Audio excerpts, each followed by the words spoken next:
Olá, começa agora mais um Alesp Conecta, hoje com uma programação especial do combate ao novo coronavírus. Eu converso agora com a doutora Patrícia Roccato, que é advogada tributarista. Vamos falar sobre os impactos da crise do novo coronavírus no sistema tributário e econômico do país. Doutora, seja bem-vinda, muito obrigada pela sua participação aqui com a gente. Olá, imagina, eu que agradeço o convite e é um prazer estar aqui com vocês. Prazer é nosso.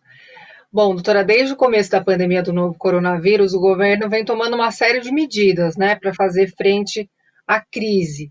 A gente sabe que o sistema tributário no Brasil ele é muito complexo e pesado, né? Não sei se essa é a palavra mais adequada, mas a gente tem um sistema aí que ele pesa bastante no bolso do brasileiro. Até por isso, tantas medidas ligadas a esse sistema tributário para ajudar, né, a população têm sido tomadas.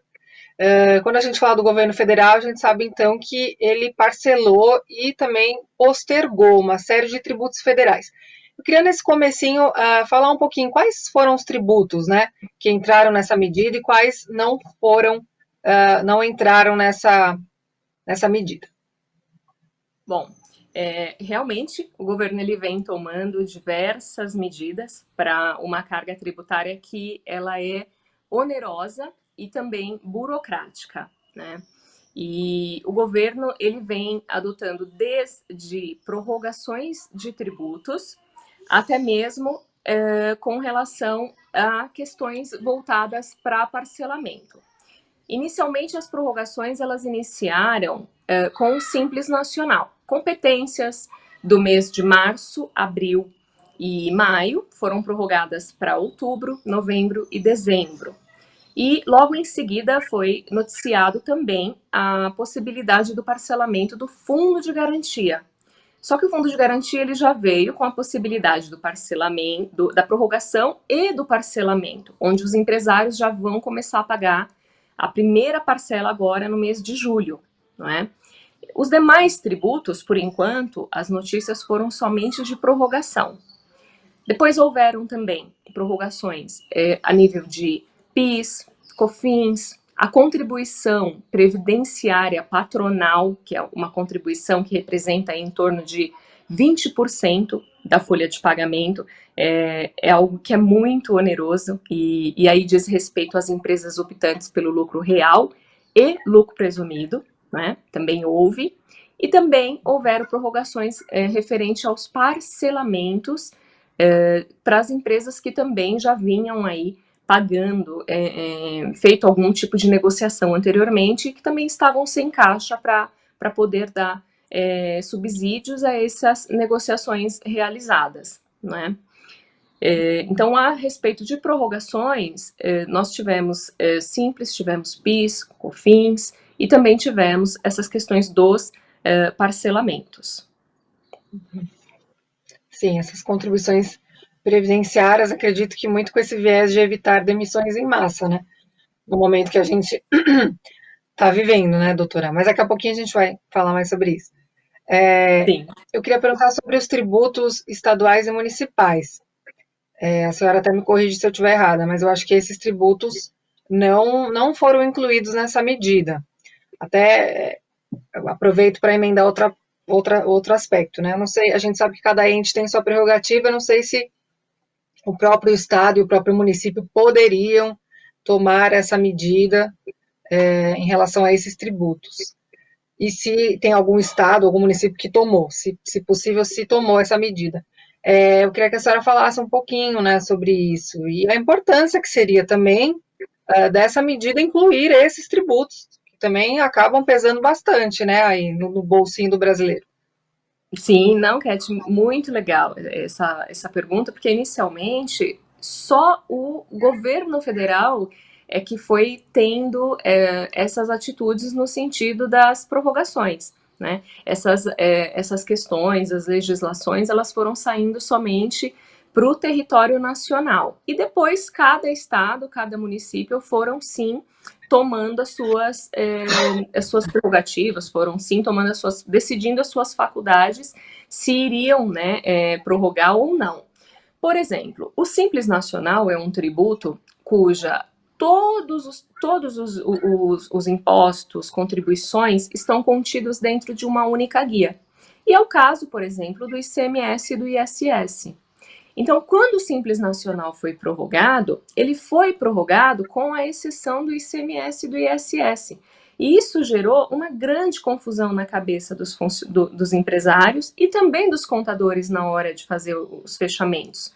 Porque falou assim, poxa, mas como que eu vou pagar as contribuições federais lá em outubro e o ICMS e o ISS agora? Aí a Receita Federal teve que se mobilizar, mexer no sistema, fazer 2 tipos de fechamento. E o nosso estado, por exemplo, São Paulo, ele não prorrogou o ICMS e o ISS para outubro, novembro e dezembro, como foi o caso do federal. Ele prorrogou o ICMS e o ISS para agosto, né? Então, nós temos hoje 2 guias que deverão ser pagas pelos empresários, que serão a DAS, né? O nome da guia do Simples Nacional é a DAS. Você vai pagar a DAS referente ao ICMS e ao ISS, com o fechamento, por exemplo, em agosto, setembro e outubro, referente às competências de março, abril e maio, e depois você vai pagar a DAS referente aos tributos federais, referente, né, a essas mesmas competências, com vencimento lá em outubro, novembro e dezembro. Outros estados, aí normalmente o estado, quando ele decidiu sobre os vencimentos, é ele que tem essa competência de legislar também pelo município, né, o poder é essa legislação. Então tudo foi decidido e ficou acertado esse vencimento de uma única vez, até para, se fosse para ratear isso, imagina quantas DAS nós não faríamos dentro, por exemplo, do estado de São Paulo, não é? Então, todo vencimento municipal também ficou aí datado para agosto, e outros estados acompanharam o vencimento para outubro, novembro e dezembro, tá?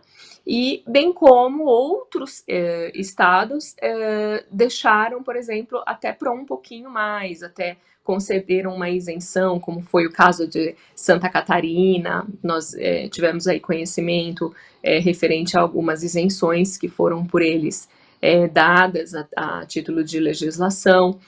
Outros pensaram somente em alguns tipos de atividade, então eles disseram assim, puxa, somente a indústria tipo X que não está conseguindo trabalhar, ou o comércio tipo Y que não está conseguindo trabalhar, então vamos isentar, vamos, de alguma forma, deixar esta competência um pouquinho lá para frente, ou o tributo vamos fazer uma redução, enfim. Então, cada um se comportou de uma maneira diferente. São diversas legislações esparsas que ocorreram ao longo desses 3 meses, né, que nós tenhamos aí trabalhado com a pandemia, mas foram muitas medidas que ajudaram, sim, os empresários, e é o que eu tenho falado, né, em algumas outras mídias, em algumas entrevistas, no sentido de divulgar conhecimento e esperança, né, Cat? Porque muitas empresas, elas não sabem de todas essas medidas, elas não sabem nem como fazer, elas não sabem como prorrogar, elas não sabem como buscar essas medidas, né?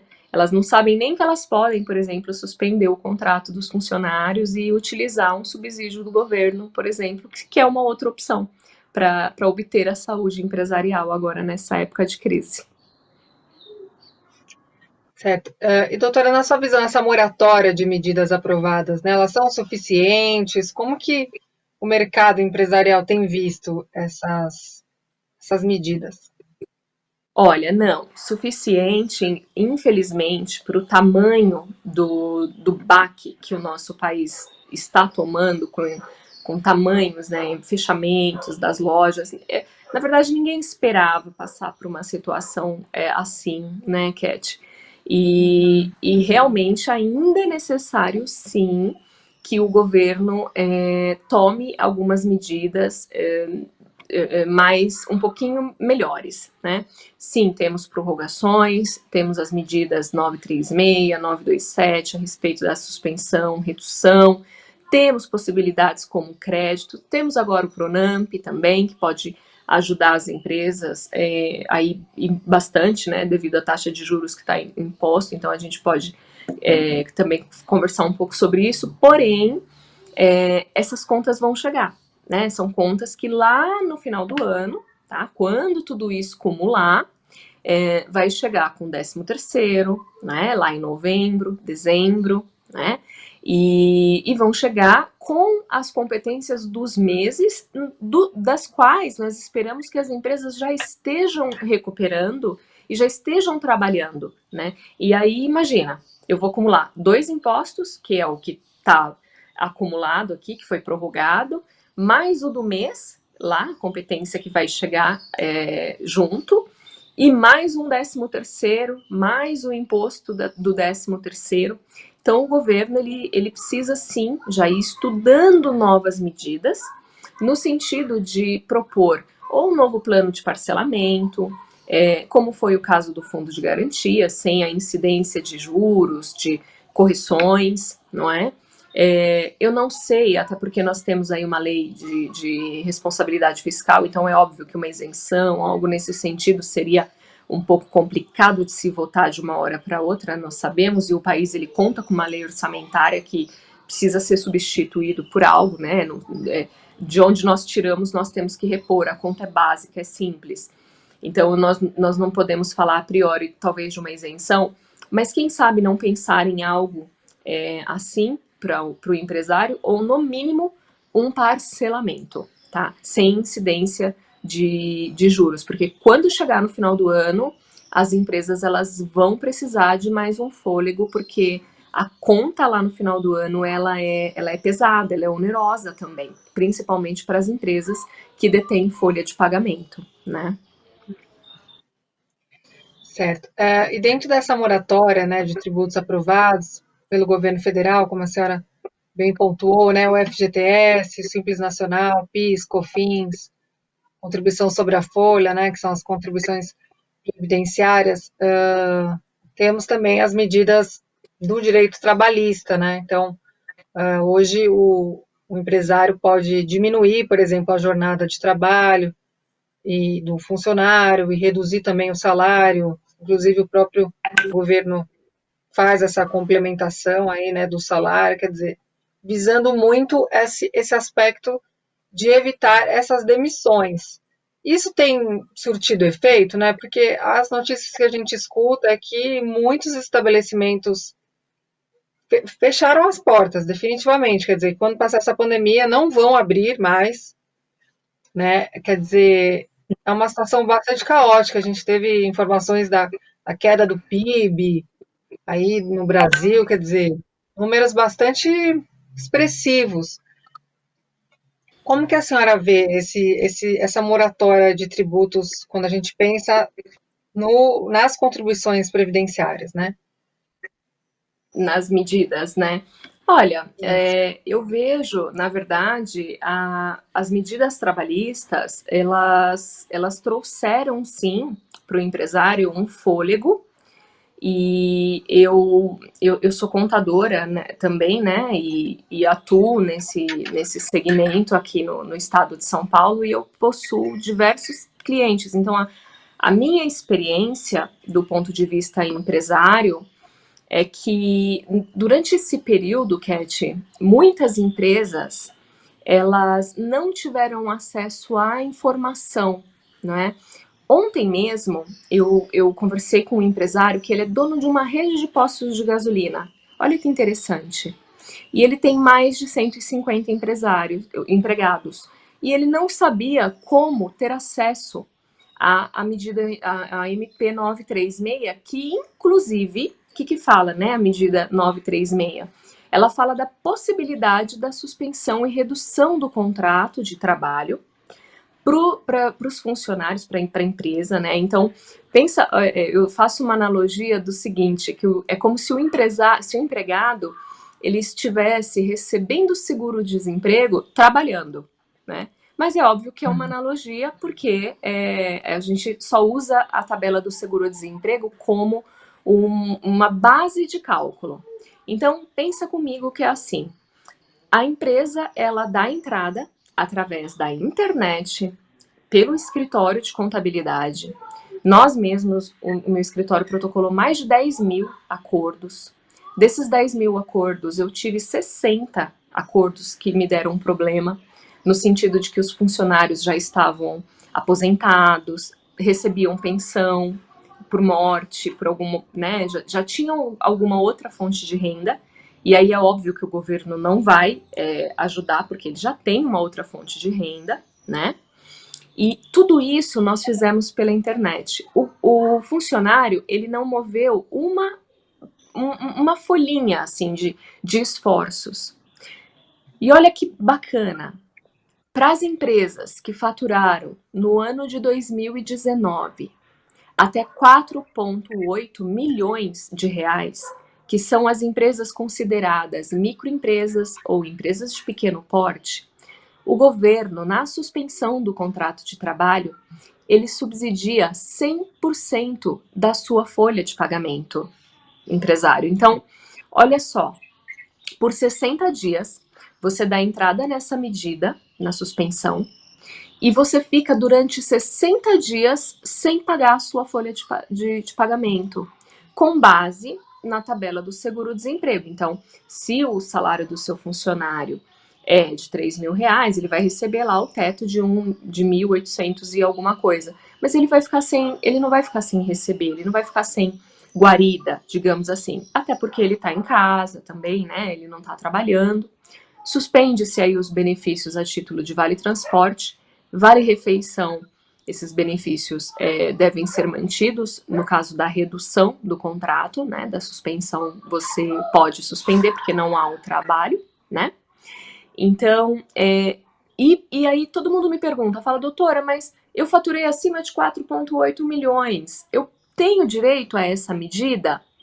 Tem, você tem direito a essa medida, só que você que faturou acima de 4,8 milhões, que foi o caso daquele meu outro, desse meu cliente que eu estava conversando ontem, ele vai subsidiar a suspensão do contrato de trabalho com 30%. Então, a empresa vai pagar 30% e o governo vai pagar os outros 70%, baseado também na tabela do seguro-desemprego.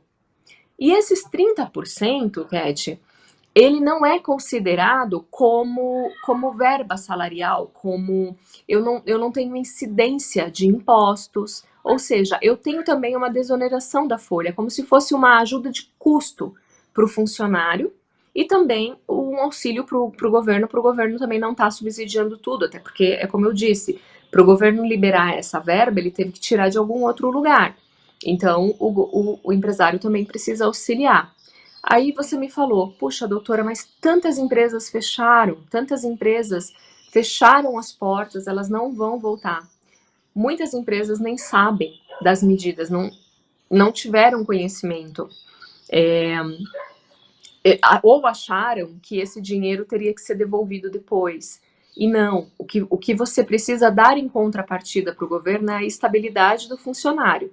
Então, você precisa, sim, fazer uma conta para quando você voltar às suas atividades, se você vai ter condições de manter aquele funcionário durante um período X na sua empresa. Porque, pelo tempo que você usar a medida, é o período que aquele funcionário está estável. Se eu usei 60 dias, então ele está estável 60 dias. Percebe? Mas é só isso. Eu não tenho que devolver dinheiro, pecúnia, nada, tá? Não existe essa possibilidade, tá? E muitas empresas não souberam disso, não tiveram acesso a essa informação e, pasme, até hoje não tem. Porque são muitas medidas também, né, doutora? Assim, quem não acompanha diariamente os meios de comunicação, enfim, quem não procura se informar, vai passando batido, porque são muitos detalhes, né? A gente começou o programa falando que o sistema tributário ele é muito complexo. A gente nem sabe o tanto de imposto que a gente paga, os tributos que a gente paga.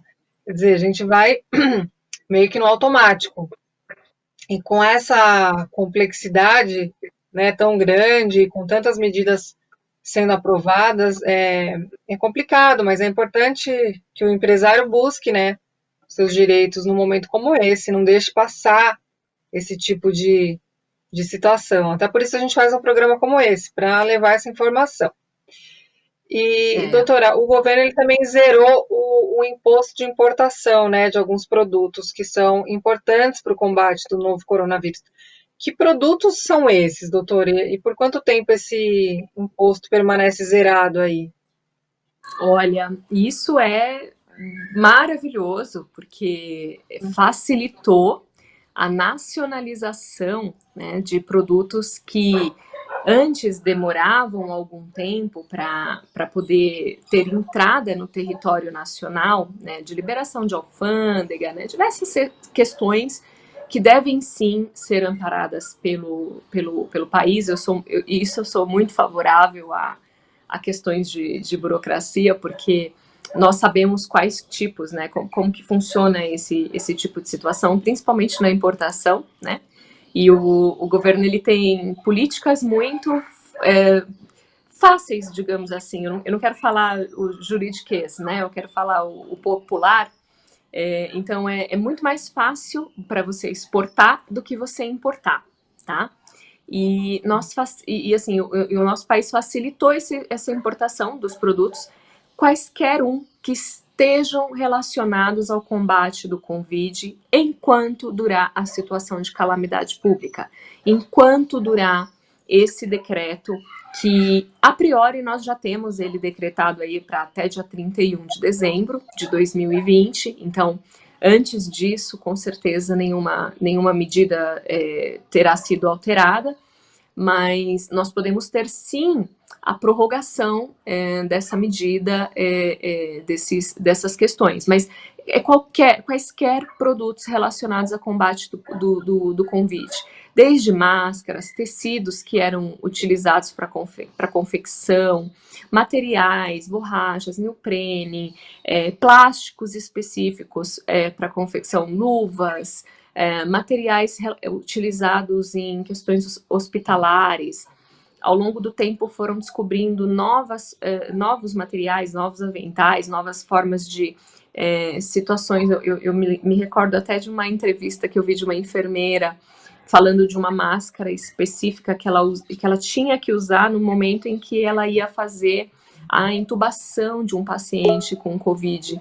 E ela falou um nome do material usado na máscara, né? Eu não me recordo agora o nome técnico, mas era uma máscara que vinha de fora, né? Então todos esses materiais, os NCMs, que é a nomenclatura do Mercosul, que nós utilizamos lá da tabela TIP, é um código específico que auxilia muito ali na hora de facilitar, né, a importação, saber quais são os produtos autorizados na importação aí, e liberação do Covid. Então, tudo isso, todos esses produtos são os produtos que foram liberados e que têm aí um passe livre para o nosso país agora, nesse momento, né, tão delicado.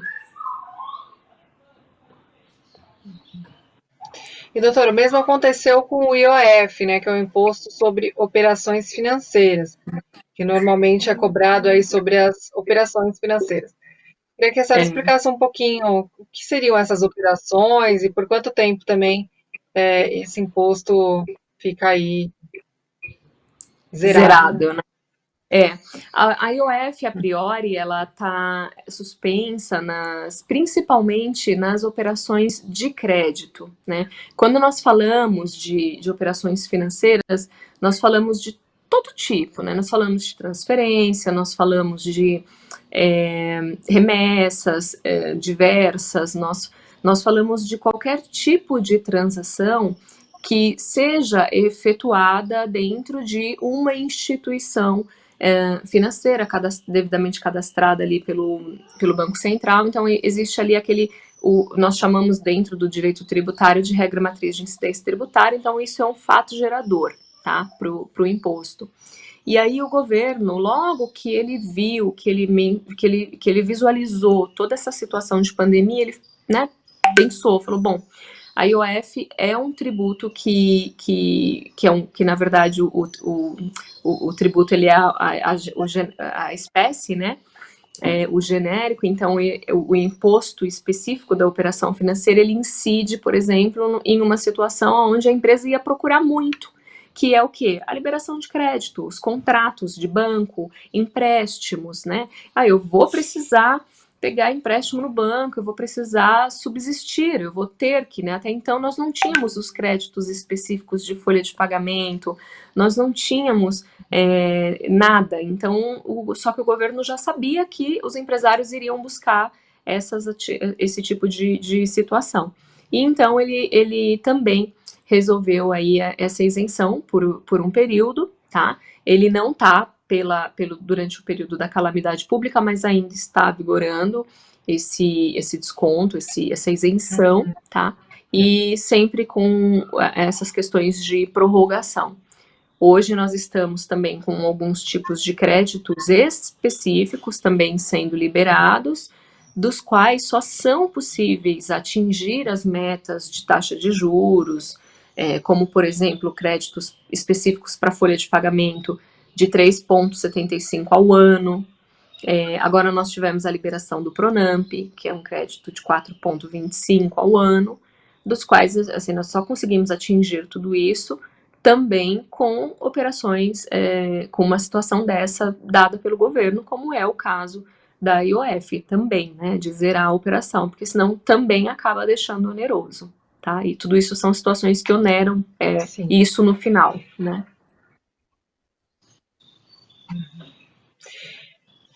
Doutora, bom, são medidas importantes, são necessárias, né? Não só essas medidas, a gente tem também a aprovação do auxílio emergencial, por exemplo, né? Entre outras coisas aí. E, na verdade, não é só no Brasil, né? Todos os países estão passando por essa situação, o governo aprova aí um monte de medidas, de auxílios, enfim. Mas quando a gente pensa na economia do Brasil, a gente, né, e a gente comparando com os Estados Unidos, por exemplo, é difícil comparar, né? Porque a nossa economia ela não é suficientemente consistente para ser comparado com um país já em desenvolvimento. Quer dizer, a gente ainda está caminhando, a gente teve uma crise recente, então, quer dizer, a gente já não estava tão bem assim, né? Não é que a pandemia terminou de, assim, piorar a nossa situação, na verdade, né? E a doutora começou a entrevista falando que as medidas são importantes, mas que a conta vai chegar. A conta vai chegar e a gente vai ter que pagar isso. O governo ele já estuda alguma estratégia tributária justamente para cobrir esse buraco que está crescendo a cada dia, até porque a gente tem uma queda na arrecadação dos impostos, né? A gente está falando de impostos que estão sendo parcelados e postergados. Mas com as medidas de isolamento e as pessoas dentro de casa, principalmente nos estados, o ICMS ele cai muito, né? E assim, o estado depende dessa arrecadação, os municípios também, porque são feitos os repasses, né? União, estados e municípios, quer dizer, como equilibrar isso? Existe alguma luz no fim do túnel para tudo isso? Sim, já há uma luz para nós, né, tributarista, nós estamos vendo, na verdade, uma grande possibilidade de um novo refis, né? O refis ele são programas específicos de parcelamentos, dos quais muitas vezes eles vêm com descontos de quase 80% na multa, 100% nos juros, enfim, são vários descontos que são mega, hiper, ultra interessantes para o empresário, mas agora nós estamos realmente esperando que venha uma política do refis melhor, no sentido de que venha um refis sem incidências, uma espécie de um parcelamento de fundos de garantia, sem incidência de juros, sem incidência de multa, mas que, pelo que nós estamos estudando das propostas que já foram apresentadas em Brasília, os pedidos são com o nome de refis, porque eles desejam abarcar alguns tributos que já estavam vencidos antes da pandemia, né? são empresas que já vinham ali, como você bem observou agora, capengando, né, de uma crise que já vinha tentando ali se equilibrar de uma crise passada, e então por isso é necessário que seja feito um novo refis, uma nova política de parcelamento para que ela, porque não adianta só resolver o parcelamento de agora e ela continuar com esse passivo acumulado lá atrás também, né? Então já há aí essa luz no sentido de que venha esse refis para poder dar um fôlego, um fluxo de caixa, para que essa empresa volte a ter certidões negativas, para que essa empresa possa voltar para o mercado empresarial e tenha fôlego para continuar no mercado. Porque muitas dessas empresas que não conseguem crédito é por conta desses débitos, é por conta de falta de documentação, é por falta de garantia real, né, que nós falamos, e isso acaba, sim, prejudicando a situação da empresa e a sua permanência no mercado. Tá certo, doutora. Nosso tempo encerrou. Quero agradecer muito a sua participação aqui com a gente. Foi muito importante todas as contribuições que a senhora trouxe. Muito obrigada.